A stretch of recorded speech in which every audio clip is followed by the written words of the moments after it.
In this section, we discuss data warehousing and business intelligence. Here you can see its outline. We first set the stage. Then we define a data warehouse and discuss how to design it. This is followed by a review of some specific scheme issues. Next, we zoom in on the data warehouse architecture and conclude by discussing how to use data warehouses. Each company has different levels of decision making, which have an important impact on the underlying supporting data infrastructure. The first is the operational level, where day-to-day business decisions are made, typically in real time or within a short time frame. Traditional databases were primarily developed for these operational decisions and have a strong transactional focus in which many transactions need to be processed in small units of time. Think of a point-of-sale (POS) application storing information about who buys what products in what store at what time, or a banking application processing daily money transfers. Given this strong focus on managing transactions, these systems are also commonly described as online transaction processing or OLTP systems. The next level of decision making is the tactical level, where decisions are made by middle management with a medium-term focus, such as a month, a quarter, or a year. As an example, think of a store manager who wants to know the monthly sales for all products to decide upon replenishment orders. Finally, at the strategic level, decisions are made by senior management with long-term implications, such as 1, 2, 5 years or more. As an example, think about the chief executive officer who wants to inspect the geographical distribution of sales in order to make an investment decision about building a new store. Operational systems focus on simple insert, update, delete, and/or select statements and consider transaction throughput as one of the most important KPIs. The information systems needed at both the tactical and strategic level are often referred to as decision support systems, DSSs, since their primary aim is to provide information to support decisions either in the mid or long term. Those DSSs require other types of data manipulation than traditional operational systems.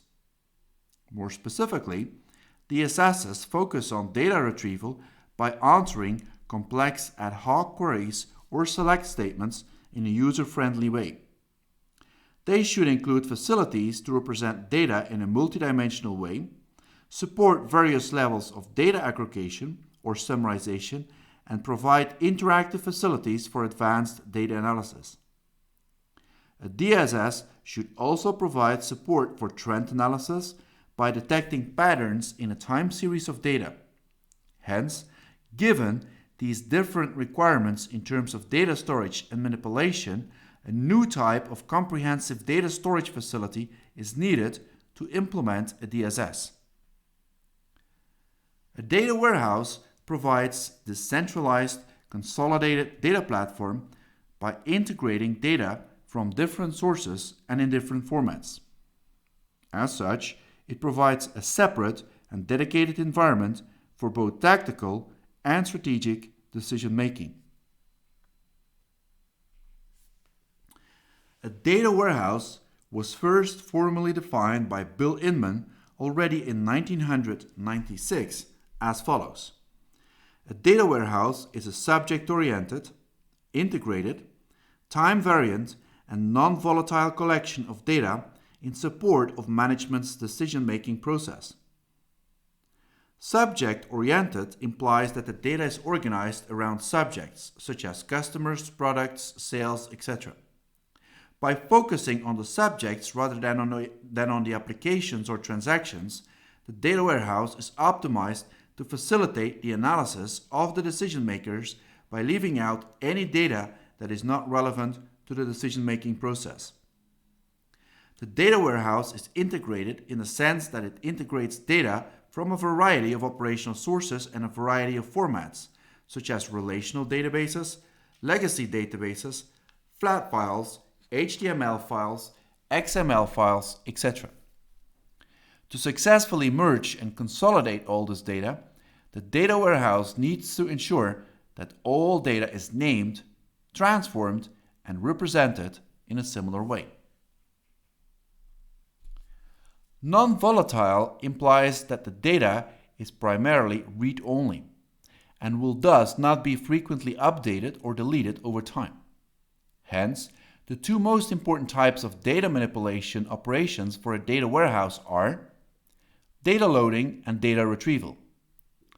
Time variant refers to the fact that the data warehouse essentially stores a time series of periodic snapshots.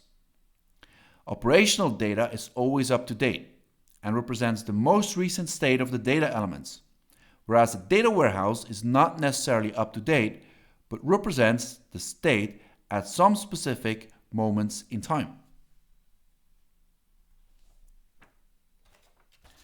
This table summarizes the key differences between a transaction system and a data warehouse.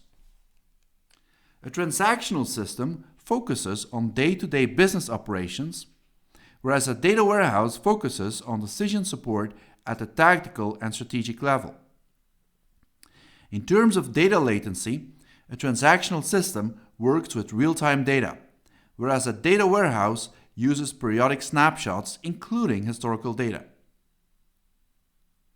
Transactional systems are typically based on an application-oriented design, whereas a data warehouse is subject-oriented.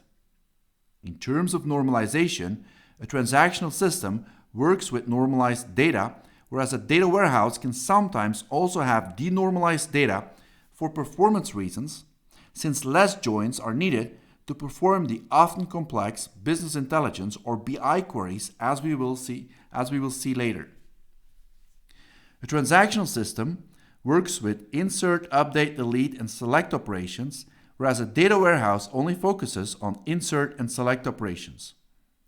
Transaction management is important for transactional systems, but less of a concern for a data warehouse, since data is mostly retrieved.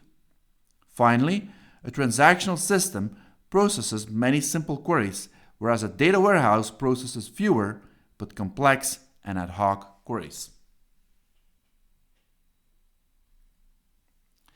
We can now continue and discuss data warehouse design. Remember, for transactional databases, we can use the ER, EER, or UML model for conceptual data modeling. Unfortunately, no conceptual data modeling language is available for designing data warehouses.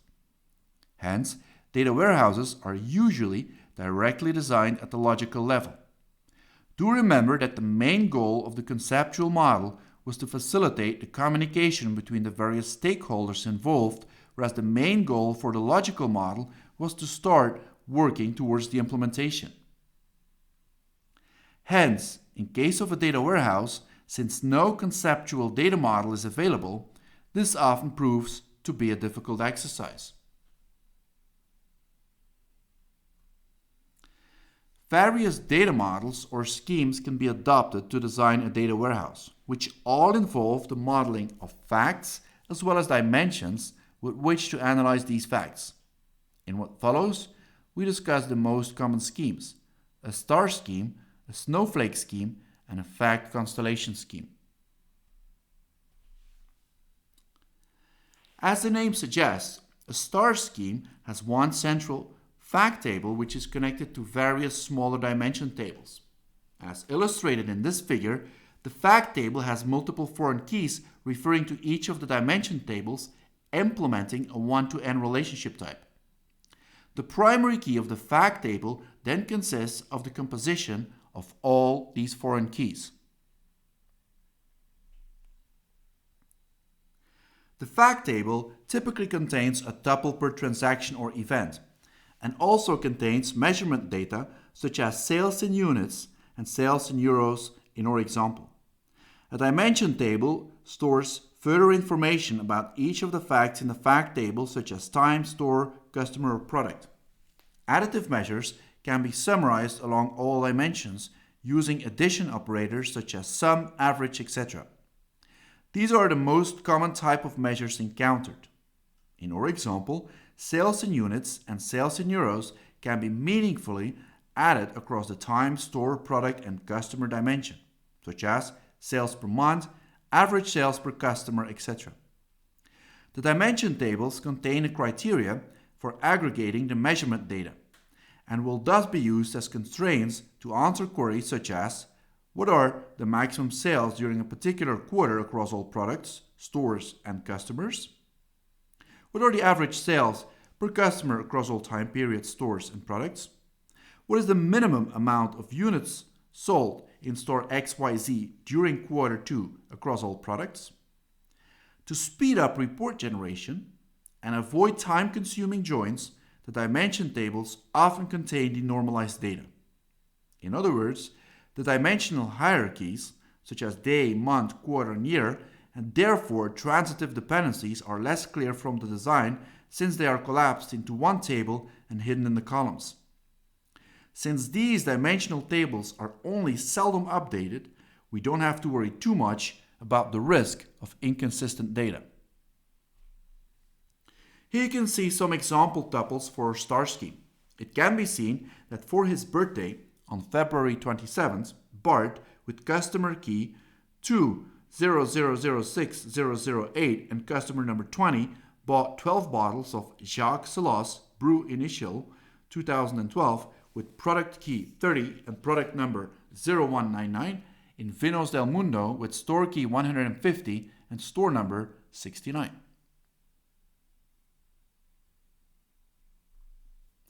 A snowflake scheme normalizes the dimension tables as you can see illustrated here.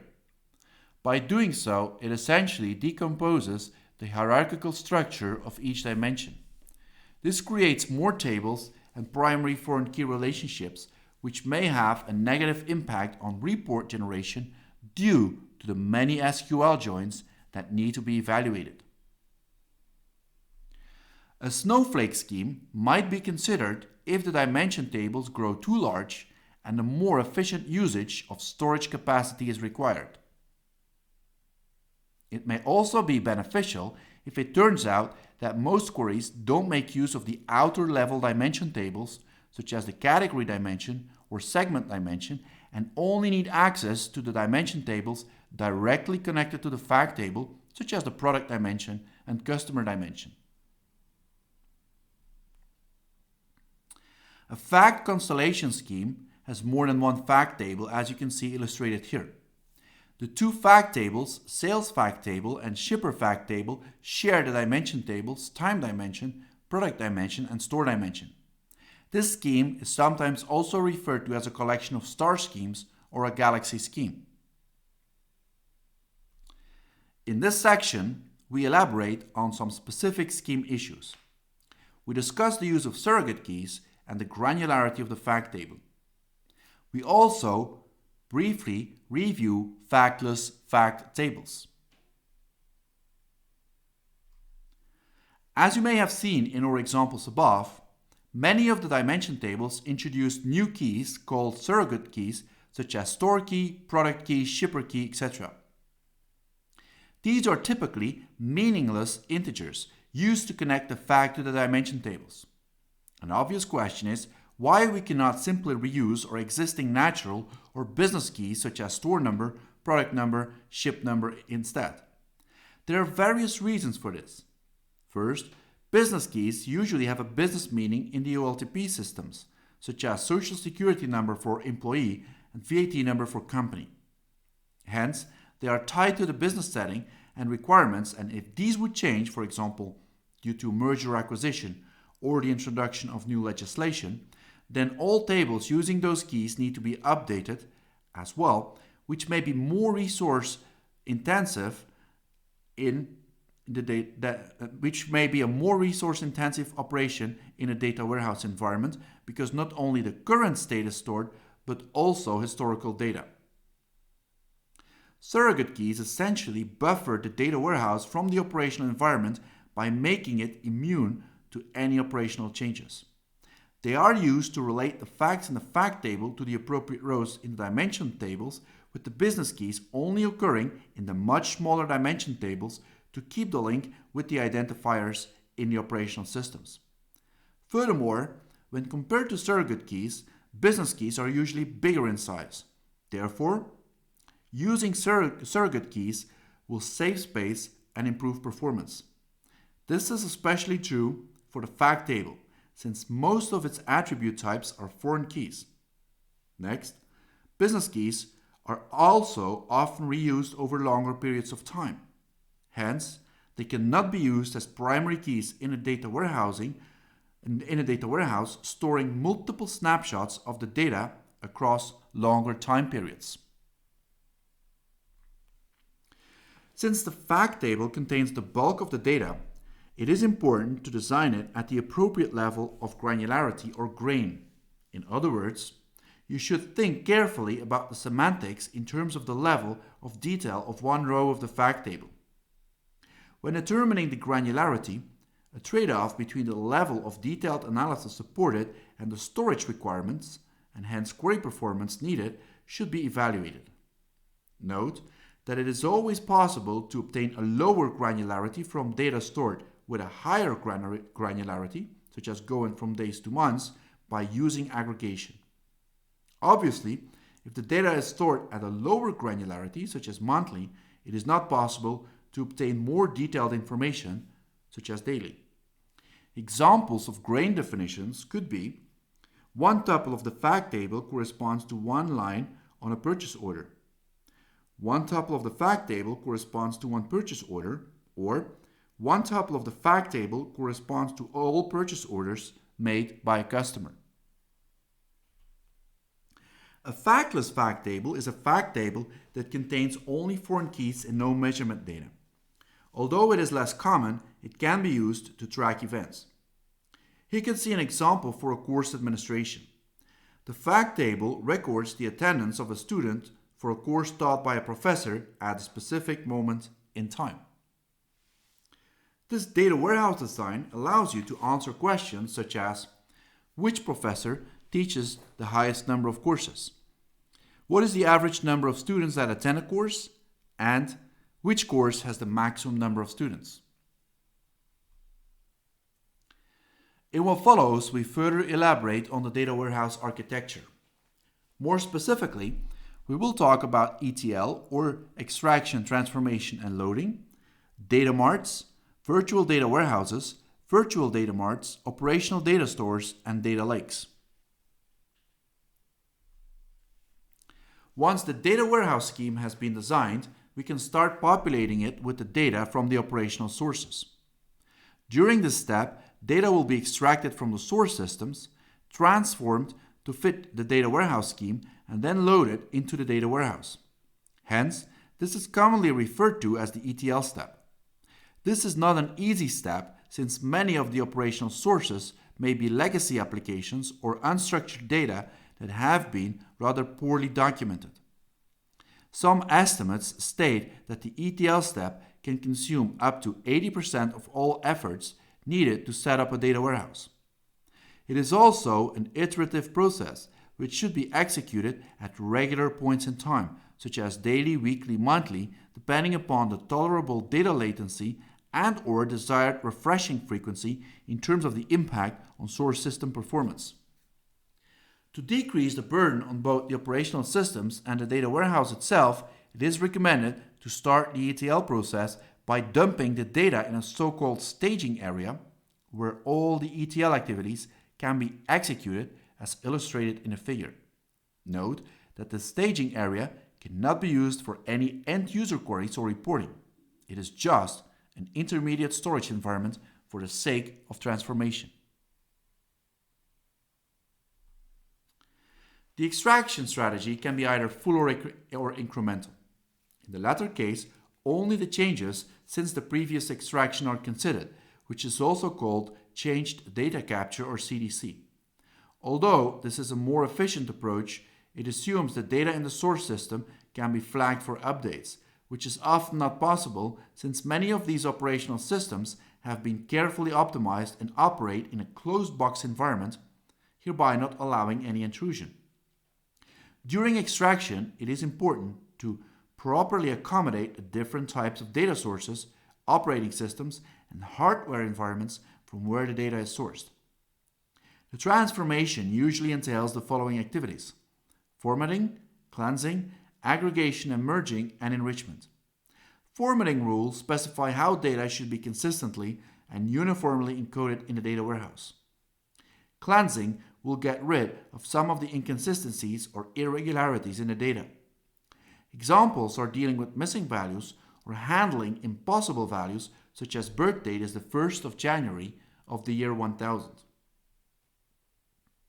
It is not uncommon to find multiple records referring to the same entity in the operational data sources.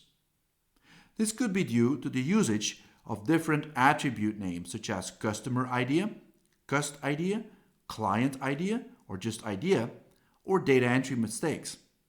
These should then be properly aggregated and merged before entering the data in the data warehouse. Finally, the data can also be enriched by adding derived data elements or external data. A straightforward example is calculating the age of a customer based upon the birth date. Another example is enriching customer data with demographical information obtained from an external data provider. During the loading step, the data warehouse is populated by filling the fact and dimension tables, hereby also generating the necessary surrogate keys to link it all up. Dimension rows should be inserted or updated before the fact rows can refer to them. Obviously, all decisions made during the ETL process should be carefully automated and documented to facilitate both maintenance and understanding of the data. An important aspect of this documentation is the generation of metadata about the data structure and its meaning. This information can then be persisted in a metadata repository or catalog. A data mart is a scaled-down version of a data warehouse, aimed at meeting the information needs of a homogeneous small group of end users, such as a department or business unit, for example, marketing, finance, logistics, HR, etc. It typically contains some form of aggregated data and is used as the primary source for report generation and analysis by this end user group. There are various reasons for setting up data marts. First of all, they provide focused content, such as finance, sales, or accounting information in a format tailored to the user group at hand. They also improve query performance by offloading complex queries and therefore workload from other data sources, such as a data warehouse. Depending upon the source of the data, a distinction can be made between dependent and independent data marts. Dependent data marts pull their data directly from a central data warehouse, as you can see illustrated here. Independent data marts are standalone systems, drawing data directly from the operational systems, external sources, or a combination of both, as you can see here. A disadvantage of a physical data warehouse or data mart is that both consume physical storage and must be updated periodically. Hence, they never contain the most recent version of the data. One approach to deal with this is by using virtualization. The idea here is to use middleware to create a logical or virtual data warehouse, sometimes also called a federated database, or virtual data mart, which has no physical data but provides a uniform and consolidated single point of access to a set of underlying physical data source. In other words, the data is left in its original source and is only accessed or pulled at query time. Because no data is stored or replicated physically, the risk of inconsistent or outdated data is not an issue when working with a virtual data warehouse or virtual data mart. A virtual data warehouse can be built as a set of SQL queries directly on the underlying operational data sources, as you can see here. A virtual data warehouse can also be built as an extra layer on top of a collection of physical independent data marts as illustrated here. A virtual data warehouse should provide a uniform and consistent metadata model and data manipulation language such as SQL.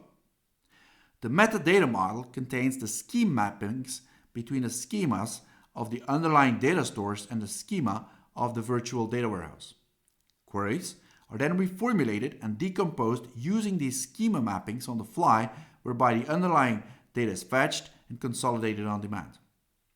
This provides the queries with a real-time perspective on the underlying evolving data. In this figure, the wrappers are dedicated software components which receive queries from the upper level, execute them on the underlying data store, and convert the result to a format such as relational tuples that can be understood by the database management system and its query processor. A virtual data mart is usually defined as a single SQL query. The query can be directly defined on physical operational source data in case of a virtual independent data mart, or on a physical or virtual data warehouse in case of a virtual dependent data mart. Since multiple virtual data marts may share data, it is important to carefully think about how the queries are defined in order to facilitate the overall maintenance. A disadvantage of virtualization is that it requires extra processing capacity from the underlying operational data stores. Hence, it should only be considered in case the number of reports or queries is rather limited. Furthermore, it is not possible to keep track of historical data, since old data is typically replaced by new data in the underlying data sources. An operational data store, or ODS for short, is another way of dealing with the disadvantage of data warehouses not containing up-to-date data. To put it simply, an ODS can be considered as a staging area that provides query facilities. A normal staging area is only meant for receiving the operational data from the OLTP sources for the sake of transforming the data and loading it into the data warehouse. An ODS also offers this functionality, but in addition, it can be queried directly. In this way, analysis tools that need data that is closer to real time can query the ODS data as it is received from the respective source systems before time-consuming transformation and loading operations. The ODS then only provides access to the current fine-grained and non-aggregated data, which can be queried in an integrated way without burdening the OLTP systems. However, more complex analyses require high-volume historical and/or aggregated data are still conducted on the actual data warehouse. In some configurations, the ODS and data warehouse together are overlaid with a virtualization layer, providing a single access point for queries on combined real-time or near real-time and historical data. Note that the operational data store is still part of the data warehouse setup and not to be confused with the actual operational source systems. Much more recent than data warehouses, the data lake concept became known as part of the big data and analytics trend. Although both data warehouses and data lakes are essentially data repositories, there are some clear differences, as you can see listed here. A key distinguishing property of a data lake is that it stores raw data in its native format, which could be structured, unstructured, or semi-structured. This makes data lakes fit for more exotic and bulk data types that we generally do not find in data warehouses, such as social media feeds, like Twitter feeds, click streams, web server logs, Internet of Things or IoT sensor data, etc. A data lake collects data emanating from operational sources as is, often without knowing upfront which analyses will be performed on it or even whether the data will ever be involved in analysis at all. For this reason, either no or very limited transformations, such as formatting cleansing, are performed on the data before it enters the data lake. Consequently, when the data is tapped from the lake to be analyzed, quite a bit of processing will typically be required before it is fit for analysis. The data scheme definitions are only determined when the data is read, schema on read, instead of when the data is loaded, schema on write, as is the case for a data warehouse. Storage costs for data lakes are also relatively low because most of the implementations are open source solutions that can be easily installed on low-cost commodity hardware. Since a data warehouse assumes a predefined structure, it is less agile compared to a data lake which has no structure. Also, data warehouses have been around for quite some time already, which automatically implies that their security facilities are more mature. Finally, in terms of users, a data warehouse is targeted towards decision makers at middle and top management level, whereas a data lake requires a data scientist, which is a more specialized profile in terms of data handling and analysis, as we discussed before. We are now ready to discuss data warehouse usage. The first way of using a data warehouse is by using business intelligence. Business intelligence is often referred to as a set of activities, techniques, and tools aimed at understanding patterns in past data and predicting the future. Two types of business intelligence can be distinguished. In verification-based business intelligence, the idea is that the user actively verifies certain hypotheses or suspicions about the data. Common techniques used here are querying and reporting, pivot tables, and online analytical processing, or OLAP. In discovery-oriented BI, an analytical technique extracts patterns from the data without much user intervention. This is done using analytics, as we discuss later.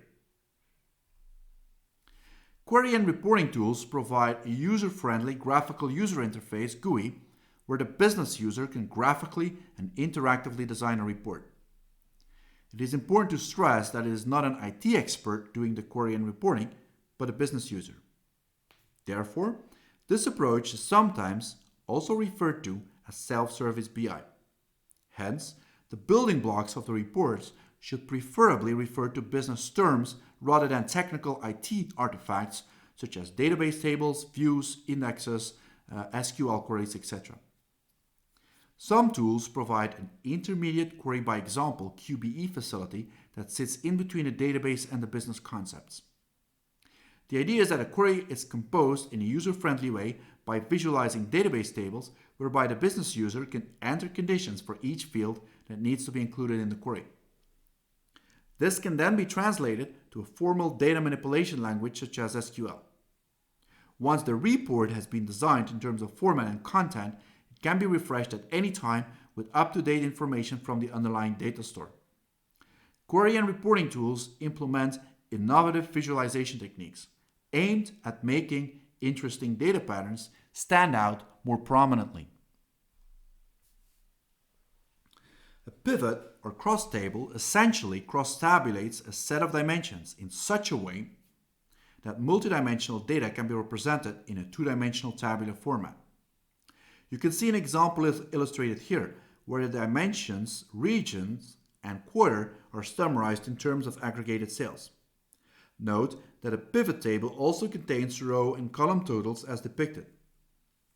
The measurement data can be aggregated in various ways, such as in terms of count, sum, average, maximum, minimum, etc.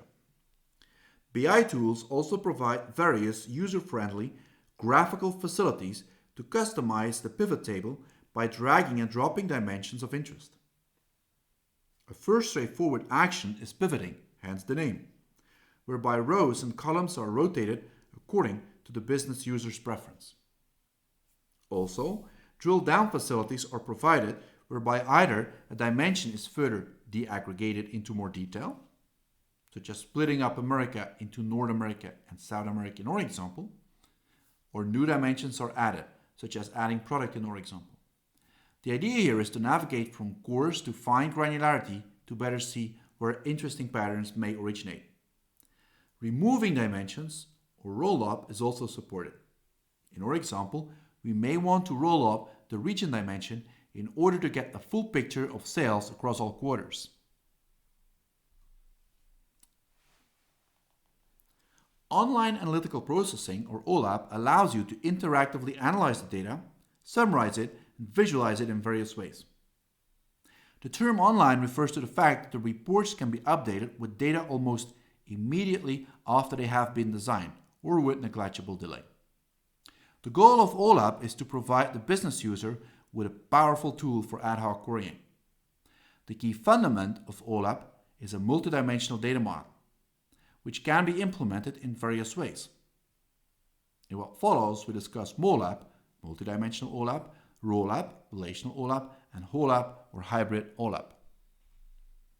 Multidimensional OLAP or MOLAP stores the multidimensional data using a multidimensional database management system or multidimensional DBMS, MDBMS, whereby the data is stored in a multidimensional array-based data structure optimized for efficient storage and quick access. The dimensions represent the index keys of the array, whereas the array cells contain the actual fact data such as sales. Aggregates are pre-computed and also physically stored. This is illustrated here, where a two-dimensional array or matrix represents the sales for different products across different quarters. The element at row 2, column 3 of the array represents the sales of product B during quarter Q3. Note also that totals have been pre-computed and stored in the array. The element at row 4, column 5 represents the total sales of product D across all quarters, whereas the element at row 5, column 5 represents the overall sales of all products across all quarters. A potential problem with this storage approach is that the array may get sparse with many zeros if only a limited number of combinations of dimension values occur. Ideally, an MDBMS, a multidimensional database management system, should provide facilities for handling these sparse datasets efficiently. Although MOLAP can be fast in terms of data retrieval, it needs more storage to accomplish this. Moreover, it scales poorly when the number of dimensions increases. Multidimensional database management systems make use of proprietary data structures and data manipulation languages, so no universal SQL-alike standard is provided for data handling, which impedes their adoption. Furthermore, they are not optimized for transaction processing. Updating, inserting, or deleting data is usually quite inefficient.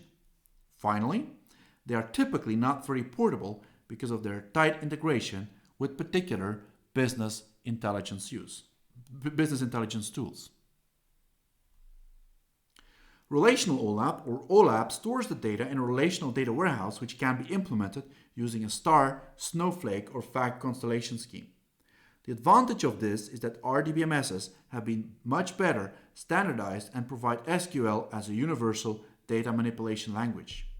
If it is feasible in terms of workload and performance, the same RDBMS can be used for both OLTP and OLAP applications. Furthermore, ROLAP scales better to more dimensions than MOLAP. The query performance may, however, be inferior to MOLAP.